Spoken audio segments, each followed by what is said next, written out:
President Trump made it very clear that the United States is going to continue to take actions against Turkey's economy until they bring the violence to an end.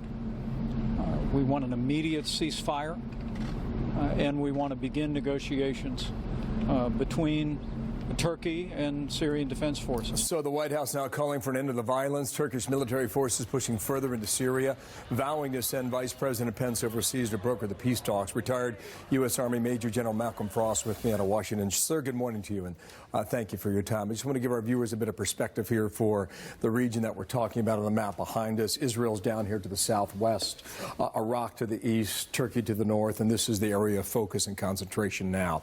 Advance at one time, and we've color-coded this to give you a better sense. What you see in yellow is what is controlled by Assad, the leader of Syria. In green, Turkish-backed forces that often oppose Assad.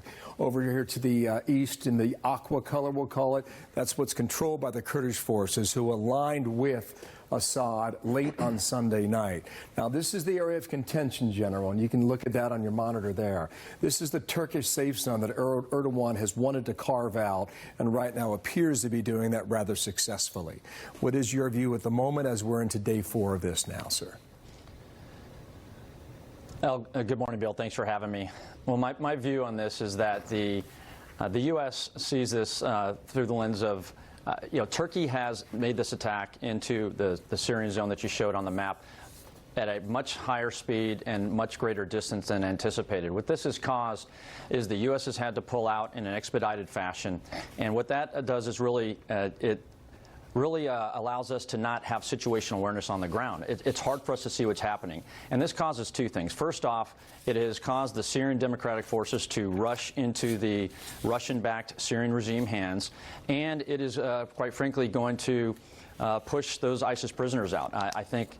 And so it's a very delicate situation right now, Bill. Okay, I'm going to show you another thing back on the map. There's a town called Manbij, which is north a little bit of Raqqa. Raqqa was the headquarters for the caliphate that was destroyed about 2.5 years ago. Manbij, as best as I can tell, Major, is 23 miles inside the border from Turkey. Is that a period or a distance that would be acceptable to the White House, or does that far exceed what was believed to be Erdogan's intent? I don't think it's going to be acceptable to the White House. It's far further than was President Erdogan's intent. But let's back up for a second. When you look at this through the lens of President Erdogan, he enjoys widespread support right now for this attack into Syria.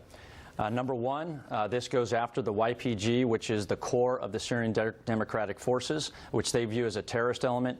Number two, it secures that southern border, which has been insecure for so many years.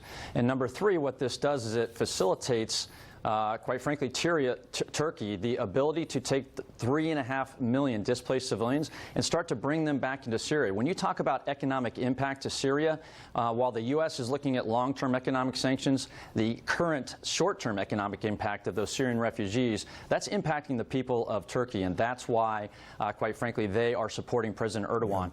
Yeah. Well, when you say Erdogan has support, he has support in a significant way on behalf of his own people. To do this. And what Erdogan has said is, I've heard the number as high as 3.5 million refugees now in Turkey that he wants to return to the area of Syria. If Vice President Pence goes there, General, if you put on these sanctions and make them effective, does Erdogan listen to that now? Well, I think he's going to listen, but the deed has been done. And so what's happened is we've already lost our reputation. We have abandoned an ally, and thirdly, those ISIS prisoners are going to escape. So I think, though, we are where we are. And this is a positive step forward. I think we have to use long-term economic sanctions. We have to use the influence of NATO. We have to look at weapons and armament support of Turkey and use those levers against Turkey. But Turkey also has levers. We have 2 U.S. air bases, Incirlik and Izmir, in Turkey that we use to support operations in the Middle East, in Afghanistan, in Syria, and Iraq. So there are levers on both sides of this equation. Malcolm Frost, thank you for your time. When you say it's moved quickly, that's an understatement. Erdogan's been ready for this. Sir, thank you for your time. General, we'll talk again soon in Washington, D.C. Thank you. 20 minutes.